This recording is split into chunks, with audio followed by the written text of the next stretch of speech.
오늘 우리 교회 공동체 주시는 하나님의 말씀 욥기 42장 1절부터 6절입니다. 거룩하신 하나님의 말씀입니다. 욥이 여호와께 대답하여 이르되 주께서는 못하실 일이 없사오며 무슨 계획이든지 못 이루실 것이 없는 줄 아오니 무지한 말로 이치를 가리는 자가 누구니이까. 나는 깨닫지도 못한 일을 말하였고 스스로 알 수도 없고 헤아리기도 어려운 일을 말하였나이다. 내가 말하겠사오니 주는 들으시고 내가 주께 묻겠사오니 주여 내게 알게 하옵소서. 내가 주께 대하여 귀로 듣기만 하였사오나 이제는 눈으로 주를 배옵나이다. 그러므로 내가 스스로 거두어 드리고 티끌과 재 가운데에서 회개하나이다. 아멘. 오늘 제 설교는 여러분이 보시는 오른쪽에 걸린 현수막하고 연관되는 설교입니다. 오늘 우리 교회가 9차 성경 정독, 성경 주일을 지냅니다. 구약 성경을 네 덩어리로 나눌 수가 있어요. 모세오경, 그리고 역사서, 시가서, 그리고 예언서. 요 네 덩어리의 책 권수가 5권, 12권, 5권, 17권 이렇게 됩니다. 그래서 39권이죠. 이번 한 달 동안 우리가 정독할 그 범위가 시가서입니다. 욥기, 시편, 잠언, 전도서, 아가서. 우리 교회에서 발간한 동네 세매줄 성경으로 하면 4권 제일 뒤에 욥기가 거기에 수록이 되어 있고, 그리고 5권이 시편, 잠언, 전도서, 아가서 책 한 권 전체가 그렇습니다. 그러니까 4권 뒷부분 그리고 5권을 가지고 정독하시면 되겠죠. 우리 교회에서는 성경 통독이란 말 대신에 성경 정독이란 말을 쓰지요. 뭐 꼭 100% 그런 건 아니지만 성경 통독, 한국교회에서 일반적으로 많이 쓰는 말인데, 제가 판단할 때 성경 통독 이 표현에는 뭐 누가 더 많이 읽었느냐 이런 경쟁 개념도 상당히 포함되어 있어요. 내가 성경을 이만큼 읽었다, 뭐 내 자랑, 뭐 이런 분위기도 조금 포함되어 있고, 그래서 우리 교회에서는 성경 통독 대신에 성경 정독 이런 표현을 여러 해 전부터 쓰지요. 우리는 구약을 네 덩어리로 나눈 거 하고, 그리고 신약을 또 두 덩어리로 나눴습니다. 그러면 구약 신약 합쳐서 6덩어리가 되잖아요. 그러면 1년에 3, 6, 9, 12 요 분기의 마지막 달 첫 주일을 성경 주일 이렇게 지키면서, 그러면서 그 달 한 달 동안 요 6덩어리에 한 덩어리씩을 읽어 나가는 것입니다. 지금이 9차 성경 주일이니까 10차, 11차, 12차까지 하면, 그러니까 올해 말까지 하면 우리 교회가 성경 정독을 2바퀴 돌아가는 거죠. 동네 세매줄 성경을 가지고 우리 교회에서 하는 훈련은 크게는 두 가지입니다. 말씀 묵상, 그리고 성경 정독. 말씀 묵상은 하루에 한 페이지씩 월화수목금토 이렇게 하면 5년 걸리면 동네 세매줄 성경 10권, 신구약이 다 한 바퀴 돌아갑니다. 그러니까 5년 주기로 돌아가는 거죠. 그리고 성경 정독은 말씀드린 대로 1년 반마다 한 바퀴씩 돌아갑니다. 저는 코로나19를 겪으면서 모든 목회자들이 또 교회 지도자들이 여러 가지 생각을 많이 하며 기도하셨죠. 저도 가만히 기도하고 생각하면서 우리 교회에 이런저런 훈련 교육 프로그램을 성경을 중심으로 단순화시켜야 되겠다. 그게 꼭 필요하다. 이런 생각을 가졌습니다. 그러니까 우리 말씀삼 공동체 성락성결교회에서 신앙생활하는 분들은 말씀 묵상 5년 주기, 성경 정독 1년 반 주기, 그냥 이거 2개 하시면 됩니다. 다른 뭐 더 교육 뭐 이런 게 제가 보기엔 그리 필요치 않고요. 이거 두 가지 하고 공예배의 자리를 지키면서 인생 여정 걸어가시면 되는 거죠. 동네 세미줄 성경 가지고 하는 게 하나가 더 있기는 합니다. 그게 이번에 처음 시작하는 연구 말씀 묵상입니다. 지금 연구 말씀 묵상 제 1기에서 마가복음을 집중적으로 공부하고 연구하고 묵상하고 있습니다. 근데 연구 말씀 묵상은 목회자로서 제가 생각할 때 모든 성도가 다 해야 된다? 그렇게 생각하지는 않습니다. 그냥 5년 주기 말씀 묵상, 1년 반 주기 성경 정독 그거면 됩니다. 근데 성도님들 중에서는 성경 말씀에 대한 갈급한 마음, 갈망이 강한 사람이 있잖아요. 그런 분들은 여기에 참여하시면 되고, 그리고 제가 이제 우리 교회의 정체성과 또 우리 교회의 성경적인 발전 이런 거를 생각하면서 우리 교회는 2년 주기마다 장로 권사 안수 집사를 피택을 하는데 이제 올해 말에 이제 2년 주기 되니까 뽑겠죠. 그런데 올해 이번에 말고 2년 더 후, 그러니까 2027년 말에 중직자를 뽑을 때는 연구 말씀 묵상 중직자로 피택될 기본 조건 중에 연구 말씀 묵상을 두 개는 적어도 두 번 정도는 하도록 그런 거를 넣는 게 좋지 않을까 그렇게 생각은 하고 있습니다. 아무튼 오늘 제 설교는 시가서에 관련된 것인데 말씀드린 대로 시가서에 5권의 책이 있어요. 근데 뭐 짧은 설교 시간에 이거를 다 뭐 하기가 참 힘들고 그래서 시가서 중에서 욥기를 뽑았습니다. 그리고 욥기에서 42장은 욥기 마지막 장이에요. 욥기의 결론 부분 1절부터 6절을 제가 설교 본문으로 선택했습니다. 이 시가서 5권의 책에서 제일 중요한 주제가 무엇일까? 그건 뭐 여러 각도에서 볼 수 있는데 지혜, 이 단어가 시가서 5권의 아주 중심되는 공통적인 단어다. 이렇게 보면 됩니다. 뭐 그거 외에 뭐 한 두세 가지 더 있을 수 있어요. 그런데 지혜라는 말, 이건 참 아주 소중한 말이죠. 근데 욥기서가 이 5권의 책 중에서 이해하기가 조금 힘들어요. 성도 여러분들 한번 생각해 보세요. 그리스도인으로 살아가면서 성경 중에서 나는 66권에서 이 책이 이해하기 힘들다. 여러분이 생각하는 그 책들은 어떤 것들인가요? 아마 성도님들이 구약 성경 역대기 상하 열왕기 상하 여기에 남북왕국의 왕들이 막 나오는데 나는 그거 읽기는 읽는데 그거 읽을 때마다 머리 복잡해서 뭐가 뭔지 하나도 모르겠다. 이런 분들 아마 많이 계실 거예요. 그건 우리 목회자들도 마찬가지예요. 구약의 열왕기, 역대기, 왕조 기록인데 참 이해하기가 그렇게 쉽지 않습니다. 그 당시에 정치적인, 국제적인 힘의 역학관계 이런 배경을 이해하면 좀 쉬운데 아무튼 쉽지 않은 책이고 아마 여러분들 중에서는 목사님 구약의 다니엘서 또 신약의 요한계시록 뭐 종말의 일에 대해서 예언한 그런 책들이 참 풀기 어렵고 뭐 목회자들도 그럴 텐데 보통 평범하게 신앙생활하는 우리 그리스도인들한테는 참 어려운 책 같습니다. 그것도 맞는 얘기예요. 그래서 풀기 어려운 책을 이단들이 공통적으로 그런 책을 가지고 사람들을 미혹하죠.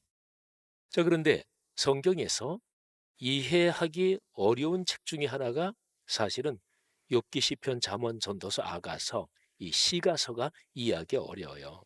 왜냐하면 이게 시적인 운율을 가지고 기록이 됐기 때문에 이게 사실은 어렵습니다.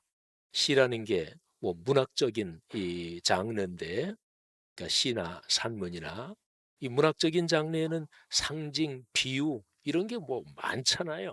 그러니까 이게 이해하기 어렵고 그래서 성경을 번역하는 사람들, 뭐 구약은 히브리어, 신약은 헬라어로 되어 있으니까 이 언어 전공한 분들 구약, 신약, 신학적으로 전공하시는 분들이 그 원어에서 성경을 번역할 거 아니겠어요? 근데 성경을 번역하는 사람들도 이게 힘듭니다. 왜냐하면 이거는 시적인 운율도 맞추고 이래야 되니까. 그래서 구약 성경을 번역한 옛날 분이죠. 벌써 한참 전에 돌아가셨죠. 그 어떤 그 신학자이자 목사님이 그분의 친구가 윤동주 시인이 친구였어요. 근데 윤동주 시인은 젊은 나이에 일찍 세상을 떠났잖아요.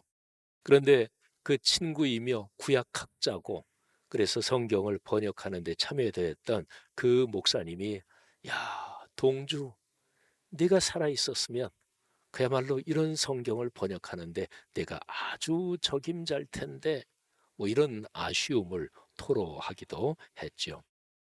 자, 아무튼요. 이렇게 이해하기 어려운 책 중에 욥기가 들어갑니다. 욥기는 우리 성도님들 욥기 이렇게 읽은 기억 한번 떠올려 보세요. 그게 뭐 잘 들어오나요? 우리 목회자들도 뭐 거기에 보면 고대 근동의 모든 지혜, 뭐 옛날부터 내려오던 그런 어떤 잠언들 이런 게 총동원돼서 욥하고 세 친구가 계속해서 토론을 하고 마지막에 또 한 친구가 나타나고 이런 건데 아우 너무 어려워요. 그런데 그 어려운 욥기를 맨 마지막 결론을 보면 쉽습니다. 그러니까 오늘 설교를 잘 들으시면 뭐 욥기 중간에 막 이런 건 이해하기 힘들어도 아, 이 욥기의 결론이 이거구나 하고서 그걸 꽉 쥘 수가 있어요. 자, 욥기 들어가기 전에 제가 이런 얘기를 좀 하죠. 사람은 살면서 밖에서 들려오는 얘기를 들으면서 살죠. 근데 밖에서 나에게 들려오는 얘기를 여러 가지로 표현을 할 수가 있어요. 또 그 단계에 따라서 여러 가지 종류들이 있습니다. 자, 먼저 사실인지 아닌지 잘 모르고 그냥 바람에 힐려오는 얘기 뭐 등등 뭐 이런 거 그런 거를 풍문 또는 소문이라 그러죠. 그러니까 풍문, 소문 이거는 확실성이 가장 약한 거예요. 그다음에 요게 그 다음으로 조금 더 확실해지는 거를 첩보라고 합니다. 이거는 군대에서 쓰는 용어이기도 하고 또 언론이나 이런 데서 쓰기도 해요. 그러니까 첩보는 뭐냐면 뭐가 들어왔어요. 근데 이게 사실인지 아직은 확인이 안 된 거예요. 요거를 첩보라고 하죠.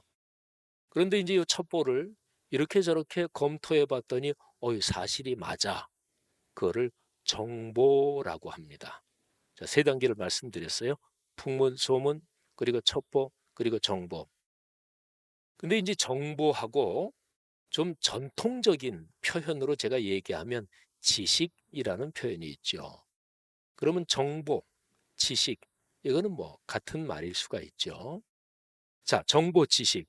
여기서 한 걸음 더 나가면 우리가 이제 많이 아는 그 단어가 드디어 여기서 등장해요. 지혜. 우리가 보통 지식과 지혜를 어떻게 구분하나요? 그러니까 지식은 머리로 아는 거죠. 근데 지혜는 꽉 내 마음과 영혼에 깨달음을 주는 거예요. 그래서 그 지혜의 단계로 들었으면 굉장히 강하게 나에게 더 영향을 끼치지요. 이게 바로 지혜입니다. 기독교적으로 얘기하면 지혜하고 같은 말로 쓰인 게 진리입니다. 특별히 구약의 잠언서에서는 지혜는 곧 예수 그리스도를 말합니다. 그래서 기독교적인 신앙을 떠나서 일반적으로도 뭐 지혜라는 말은 많이 쓰이잖아요.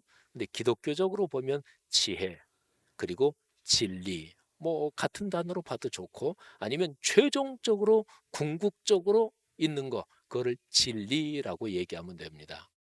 자, 제가 소문 풍문부터 첩보, 정보, 지식, 지혜, 진리 쭉 말씀드렸죠. 근데 진리 쪽으로 갈수록 사람이 여기 들려온 얘기에서 영향을 더 크게 받습니다. 근데 영향받는 거는 소문, 풍문부터 영향을 받아요.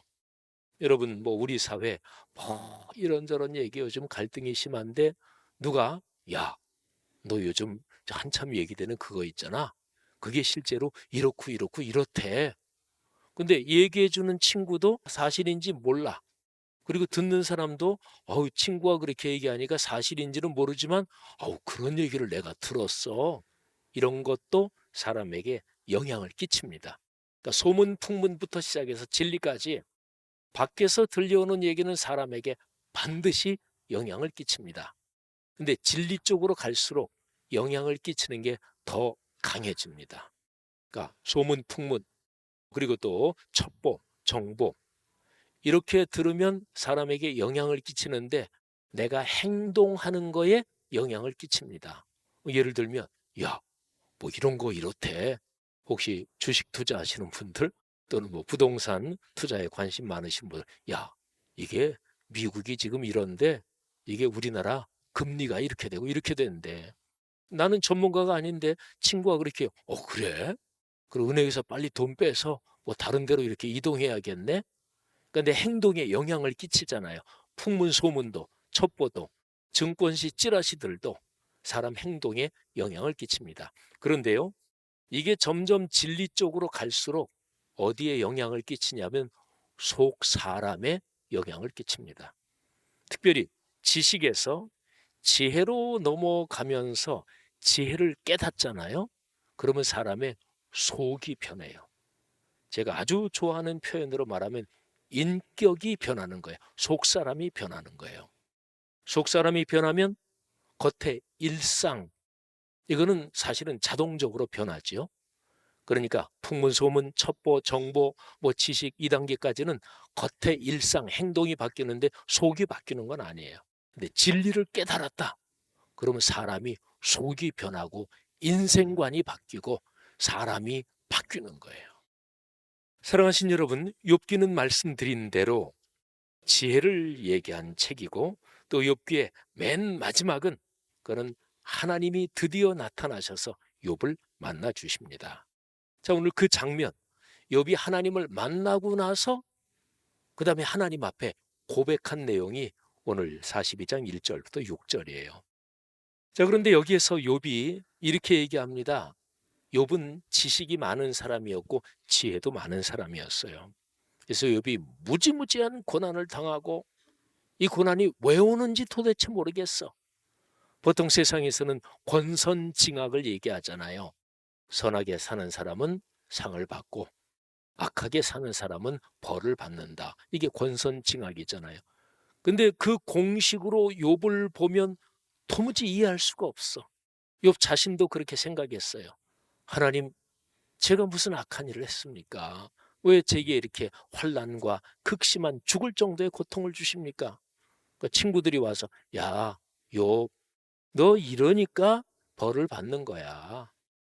너 겉으로는 다 너 선하고 착한 사람이라 그러는데 너 남이 모르는 죄가 있겠지. 그러니까 그런 어려움을 당하는 거겠지. 근데 세 친구 누구 말도 맞지 않아요. 나중에 네 번째로 나타난 사람은 조금은 그래도 훨씬 지혜로운데 역시 마찬가지. 욥이 네 명 친구들하고 토론하고 뭐 말싸움도 하고 그러는데 욥의 지식과 지혜가 훨씬 강해요.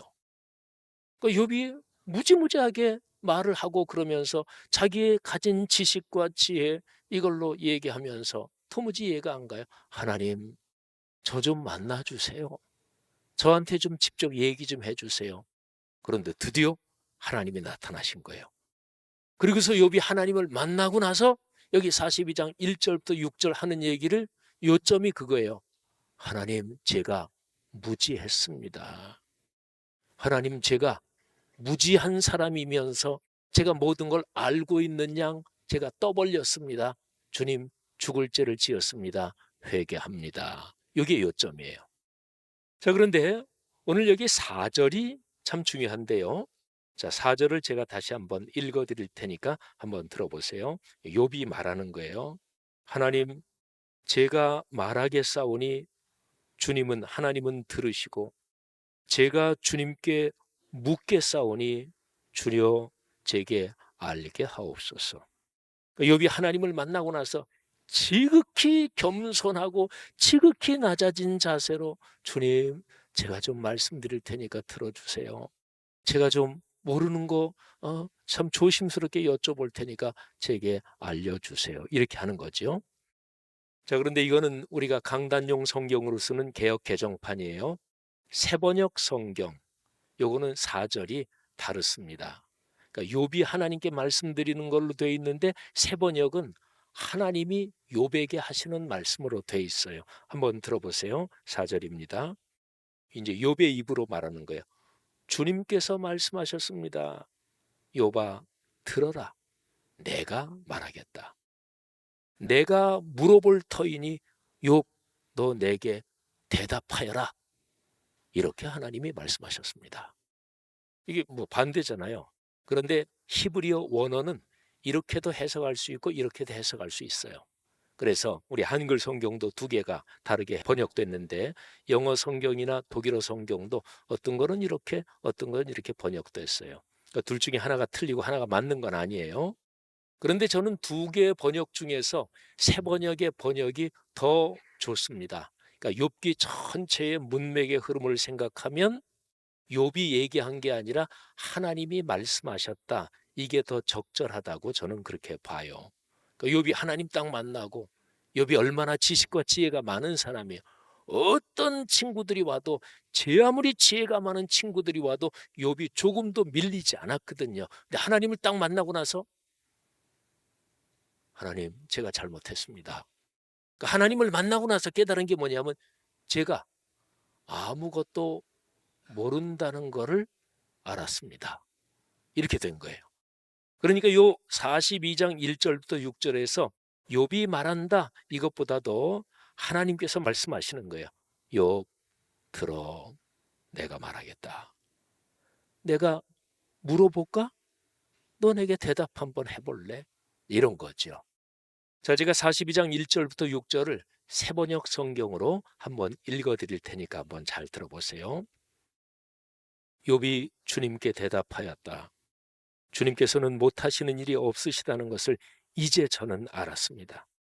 주님의 계획은 어김없이 이루어진다는 것도 저는 깨달았습니다. 잘 알지도 못하면서 감히 주님의 뜻을 흐려놓으려 한 자가 바로 저입니다.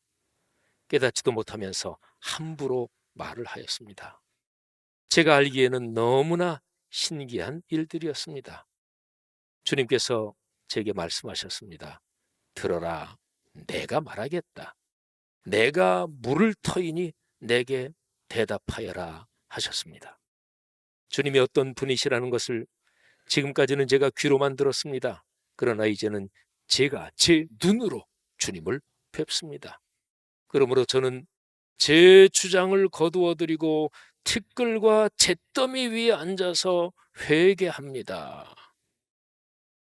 여러분, 욥이 지혜를 드디어 깨달은 거예요. 여러분, 지혜를 집이나 또는 정원으로 생각하면 지혜의 집으로 문을 열고 들어가는 것은 뭘까요? 지혜의 그 아름다운 정원으로 들어가는 입구 문을 열고 들어간다는 건 무엇일까요? 어떤 순간에 지혜를 깨닫는 것일까요? 그게 바로 내가 아무것도 알지 못한다는 것을 아는 때, 이때 들어가는 거예요. 이게 일반적인 표현이야. 뭐 소크라테스, 너 자신을 알라. 내가 다 아는 것 같지? 너 사실은 알지 못하고 있는 거야. 이거를 인정하면서부터 진정한 알미 시작된다. 이게 일반 철학의 가르침이에요. 근데 기독교적으로 얘기하면 지혜, 하나님을 만나고 하나님의 진리의 말씀, 진리 자체이신 하나님을 딱 만나면서 비교가 되니까 내가 그동안 알았던 지식과 지혜, 일반적으로 보면 세상적으로 보면 꽤 괜찮기도 하고 대단하기도 한 게 맞아요. 근데 하나님을 만나는 순간 아무것도 아닌 것처럼 되는 거예요. 주여, 제가 죄인입니다. 회개합니다. 바로 내 자신이 알고 있는 모든 것이 아무것도 하나님 앞에서 아니라는 것을 깨닫고 그리고 회개하는 그 순간에 우리는 지혜의 문 열고 그리고 지혜의 집으로 그 정원으로 들어가는 거죠. 사랑하신 여러분, 어떤 때 지혜가 출발하느냐? 내가 모른다는 것을 아는 것. 이게 참된 알미고 이게 바로 지혜입니다. 그 대학 교수들이요. 저도 옛날에 이제 신학교에서 가르치고 뭐 그랬지만 좀 우스갯소리가 있어요. 이제 박사학위를 받고 이제 교수가 됐어요. 처음 가르치잖아요. 그러면 초년병 교수는 자기가 아는 거, 모르는 거 다 가르칩니다. 근데 어느 정도 교수 경력이 이렇게 쌓이면 자기가 아는 것만 가르칩니다. 그리고 더 나이가 쭉 떠들어서 은퇴 가까워지고 뭐 이러면 교수는 필요한 것만 가르칩니다. 재밌는 말이죠. 그죠? 사랑하신 여러분, 우리 사회 또는 인간 삶이 서로가 자기의 주장을 내세우며 갈등, 싸움, 또 그게 심해지면 폭력이 일어나기도 하고 또 국가 간의 전쟁이 일어나기도 하잖아요. 근데 오늘 이 욥기서 말씀처럼 지혜 자체이시고 진리 자체이신 하나님의 말씀, 그리고 하나님을 만나고 나면 그리스도인의 삶에서 나타난 제일 중요한 것이 겸손입니다. 그리고 하나님의 섭리, 그거를 인정하게 되는 거예요. 지금은 다 모르지만 하나님의 어떤 뜻이 있겠지. 이게 바로 그리스도인의 삶의 태도입니다. 이런 그리스도인이 살아가는 방식을 아주 멋진 짤막한 문구로 요약된 그런 표현이 있습니다. 보통 이 표현을 어거스틴이 처음 말했다 이렇게도 뭐 얘기하기도 하는데, 그런데 사실은 아니고 1617년에 마르코 안토니오 도미니스 대주교라고 하는 사람이 교황을 반박하면서 쓴 자기의 책에서 처음 나온 걸로 그렇게 보지요. 근데 어거스틴은 워낙 저명한 스승이니까 뭐 대단한 어떤 명언이 있을 적에 어거스틴이 했다 뭐 이렇게 이제 하는 거지요. 소크라테스도 또 그런 경우에 많이 해당이 되죠. 자, 이 내용이 이런 겁니다. 본질적인 것에는 일치를, 비본질적인 것에는 자유를, 그리고 모든 것에 사랑을. 다시 한번 말씀드리죠. 본질에는 일치, 비본질에는 자유, 모든 것에 사랑. 여러분, 본질적인 거는 그거는 포기하면 안 되죠. 그죠? 우리 기독교인으로 말하면 신앙 고백. 신앙 고백 제일 중심적인 거 포기하면 안 되잖아요. 근데 그렇게 중심적인 게 아니고 신학적인 학설이 다르다. 또 목회자가 뭐 설교를 하면서 성경을 이건 이렇게도 해석할 거 저렇게도 해석할 수 있다. 이거는 본질은 아니잖아요. 그런 거에는 자유롭게 당신의 의견 그렇습니까? 그러면서 자유롭게 생각을 가지고 그거를 포용해야 된다는 거죠. 근데 본질이든 비본질이든 어떤 일이든지 간에 가장 필요한 거는 사랑을 가지고 선의와 호의를 가지고 타인을 대해야 된다. 이런 거죠. 이게 1617년에 처음 쓰여진 말인데, 근데 그 당시는 다 라틴어를 쓰는 시대였기 때문에 제가 한번 라틴어 발음으로 한번 읽어드리겠습니다. 먼저 일치, 그거는 라틴어로 우니타스, 뭐 우니온, 유니온 비슷합니다. 우니타스. 그다음에 자유, 리베르타스, 리버티. 뭐 영어 단어가 여기서 나왔죠.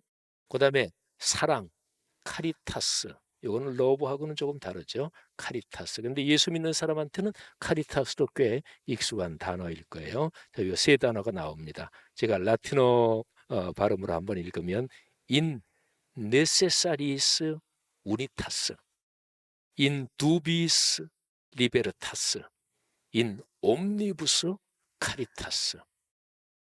사랑하신 여러분, 여러분이나 저나 자신의 삶을 한번 성찰합시다. 자, 어떠십니까? 소문, 풍문, 첩보 이 정도를 듣고서 막 흥분하고 그러지는 않으십니까?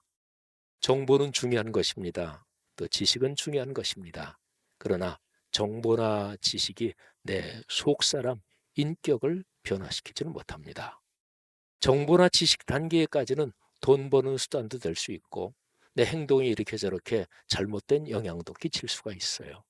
그런데 지혜의 문을 열고 들어가면 진리 자체인 성경 말씀을 묵상하며 깨달으면 우리의 속사람이 변합니다. 그래서 본질에는 일치를, 비본질에는 자유를, 그리고 모든 것에는 사랑을, 이런 태도를 가지고 살게 되는 거죠. 제가 오늘 설교를 쭉 준비하고 하면서 설교 뒤에 찬양을 뭐를 할까 생각을 하다가 욥을 생각해 봤어요. 욥. 근데 그 사람은 지혜 지식이 진짜로 출중한 사람이었거든요. 또 굉장히 선한 사람이고 어려운 사람 잘 돕는 사람이고 하나님이 자랑할 정도로 욥은 그렇게 산 사람이니까, 그런데도 불구하고 하나님을 만나자마자 주님, 제가 모르는데 괜히 설쳤습니다. 제 무지를 용서하옵소서. 그리고 회개했거든요. 욥의 심정이 어떠했을까? 그러면서 어떤 복음송 찬양이 떠올랐어요. 제가 좋아하는 찬양이기도 하니까 머리에 떠오르게 되겠죠. 근데 이 찬양의 가사가 야, 욥의 심정하고 딱 맞겠다, 이런 생각을 했습니다. 자, 3절까지 있는 건데 제가 후렴 전까지 1, 2, 3절을 한번 가사를 읽어드리겠습니다. 나의 모든 행실을 주여 기억 마시고 바른 길로 인도하소서. 기쁠 때나 슬플 때 나와 동행하시며 밤낮으로 인도하소서.